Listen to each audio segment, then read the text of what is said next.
ఖచ్చితంగా కదా సార్. ఇప్పుడు మనం ఏంటంటే ఇప్పుడు అక్కడికి వెళ్ళి కాలు వేలు పట్టుకుని బతిమాలుకుని కేసు ఉపసంహరించుకోమనే పరిస్థితి వస్తున్నప్పుడు నేను అల్లు అర్జున్ కూడా అదే అయింది కదా.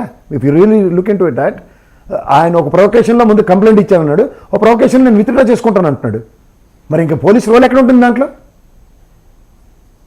ఇక్కడ మీకు అరెస్ట్కి వెళ్తే అబ్స్కాండెడ్ అనేది మొత్తం అన్ని ఛానల్లోనే ఉంది. ముందు రోజు వార్త చూడండి. ఇప్పుడేమో అదే రాచకొండ పోలీస్ కన్సిడరేషన్స్ బేసింగ్ అంత కోర్టు వెర్డిక్ట్స్ అని చెప్తున్నారు. ఇందులో ఏది నమ్మాలి? 24 దాకా వెసులుబాట్లు లేదంటే వెసులుబాట్లు ఇచ్చారు కదా. అజ్ఞాతంలోకి వెళ్ళారని ఒక వార్త, మళ్ళీ ఇంతలో వచ్చారు, ఆయన కలిశారు, పరామర్శించారు, సారీ చెప్పారు, ఇవన్నీ అయినాయి. ఇప్పుడు పోలీసు ఏ స్టాండ్ తీసుకుంటారు? అయితే అదే చెప్తున్నాను, స్టాండ్ లైన్ సిచ్యువేషన్ వాళ్ళకి క్రియేట్ చేస్తూ గౌరవ కోర్టులు ఇచ్చిన డైరెక్షన్లో నడిచే పరిస్థితి ఉంటుంది. ఫస్ట్ పోలీస్ పరంగా యాక్షన్ ఉన్న తర్వాత కోర్టు పరంగా యాక్షన్ ఉంటుంది. కానీ కోర్టు పరంగా యాక్షన్ ఉన్న తర్వాత పోలీస్ యాక్షన్ ఉంటే ఇంకా న్యాయం ఎక్కడ జరుగుతుంది సార్? మీరు చెప్పండి. కోర్టు పూర్వపరంలో ఒకే రోజులోనూ ఒక నిమిషంలోనూ ఒక నిడిలోనూ తేల్చలేదు కదా. పూర్వపరాలు అన్నీ తేల్చేది పోలీసు వ్యవస్థే కదా. దీన్ని బేస్ చేసుకుని కోర్టుకు వెళ్తే స్టే ఇవ్వాలో లేదా అరెస్ట్ చేయాలా వద్దా అని చెప్పడం డైరెక్షన్ యాక్సెప్టబుల్. ఇప్పుడు అదే జరిగింది అల్లు అర్జున్ విషయంలో. మీరు గమనించారా? ఆద్యంతం నాంపల్లి కోర్టులో 14 రోజులు రిమాండ్ ఇవ్వగలిగింది. గౌరవ హైకోర్టు నిర్ణయం తదనంతర పరిణామం. కానీ దానికన్నా ముందు కోర్టు పరిణామాలు గమనించమనండి. ఇది ఇక్కడ జరగకుండా కూడా చెప్పింది ఏంటంటే let the lower court take a call, తర్వాత మేము ఇంటర్వ్యూన్ అవుతాం. అదే రెగ్యులర్ బెయిల్.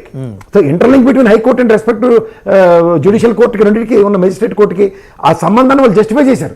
బట్ వేరే ఇక్కడ మోహన్ బాబు కేసులో totally it has gone in to the court of law basing on the directions police are moving. This is totally helpless situation for the police. Helpless లేకపోతే beyond there, అది కుదరదు కదా sir. Court direction ఉన్నప్పుడు they cannot take any call on that. సరే, ఒకే ఒక question sir. 15 నిమిషాల్లో remand report రాయటం అక్కడ చూసారా మీరు? రాసి తలుచుకుంటే దెబ్బలు కరువు అని చిన్నప్పుడు సామెత చదివారు. మీ జ్ఞాపకం ఉందా లేదా? అలా ఏదైనా జరుగుతాయి సార్.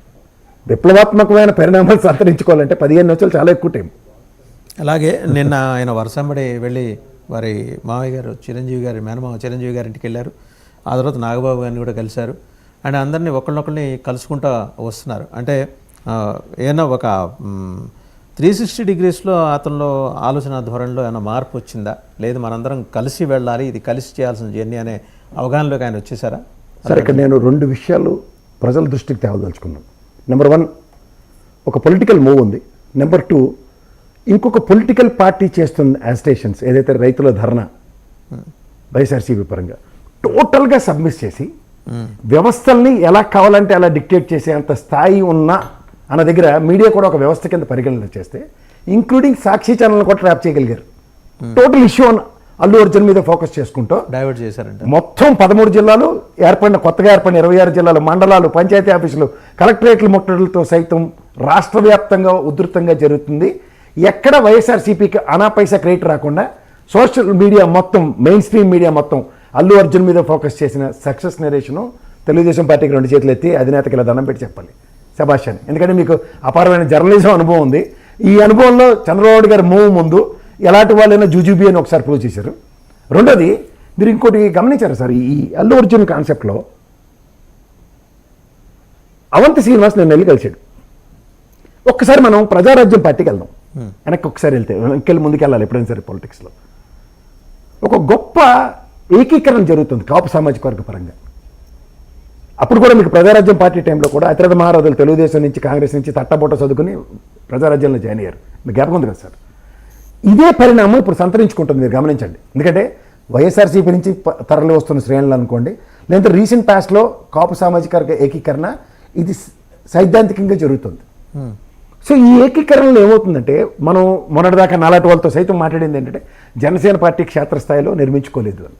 ఇప్పుడు మీరు ఆ దీనికి వస్తే ఓ తెలుగుదేశం తీసుకోండి, ఒక వైఎస్ఆర్సీపీ, దీని ముందు ప్రజారాజ్యం, ఇప్పుడున్న జనసేన, ఈ 4 కదా ప్రాంతీయ పార్టీలు ఆంధ్రప్రదేశ్లో వచ్చినవి. వీటన్నిటికీ మర్రి చెట్టు లాంటి కాంగ్రెస్ సప్లై.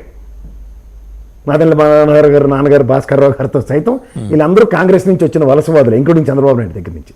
సో వీళ్ళందరూ ఏంటంటే క్షేత్రస్థాయిలో పార్టీని నిలబెట్టుకుంటూ వాళ్ళ క్యాడర్తో ఇది పార్టీ నిర్మాణం కింద మనకి ఈరోజు అభివర్ణించే పరిస్థితి తీసుకొచ్చారు. ఇదే విధంగా జనసేన పార్టీ కూడా ఇవాళ వేరే పారాచూట్లు వేసుకొచ్చిన లీడర్లతో క్షేత్రస్థాయిలో పార్టీ నిర్మాణం ఏమీ కాకుండా జరిగిపోతుంది. నెంబర్ 1. నెంబర్ 2, నడిపించువాడు ఎవడు అన్నది చూసుకోగలిగితేనండి ఇది బీజేపీ ఎంత చక్కని ప్లాన్ వేస్తుందంటే, మీరు గమనించండి సార్, కొన్ని సర్టన్ మూవ్స్ ఇవాళ అన్నిటికీ ఏదైనా సరే F2 సినిమాలు అయితే ఓకే అన్నట్టు ఏ పదవి ఇచ్చినా కృష్ణరాజు గారికి మొన్నేమో రఘురామ కృష్ణరాజు గారికి డిప్యూటీ స్పీకర్ ఇస్తానన్నా ఆ డిప్యూటీ స్పీకర్ అసలు జనసేన పార్టీకి వస్తుంది అనుకున్నారు. తక్కువ ఆయనకి ఇవ్వగానే కూడా అయితే ఓకే. మీరు ఈరోజు క్షేత్రస్థాయిలో పదవులు ఏవైతే ఉన్నాయో పంపిణీలో కూడా అత్యధికంగా తెలుగుదేశంకే వస్తున్నాయి. దానికి కూడా నియోజకవర్గాల వారీగా చాలామంది ఓకే చెప్తున్నారు. ఇవాళ రాజ్యసభ దగ్గర నుంచి నాగబాబు గారికి ఎమ్మెల్సీకి వచ్చి అదే మంత్రి పదవి అన్న దగ్గర మీకు హరికృష్ణ గారికి చెప్పుకొని రావాలి ఫస్ట్. ఎందుకంటే ఎక్కడో ఎమ్మెల్సీ అకామిడేట్ చేసి మినిస్టర్ ఇస్తే 6 సంవత్సరాలు బట్టి 5 సంవత్సరాలు బట్టి 6 నెలలు లోపల ఎన్ని కావాలి దానికి రివర్స్ అవుతుంది ఇక్కడ. కానీ ఇక్కడ ఎమ్మెల్సీ ఖాళీలు ఉన్నాయండి. అంటే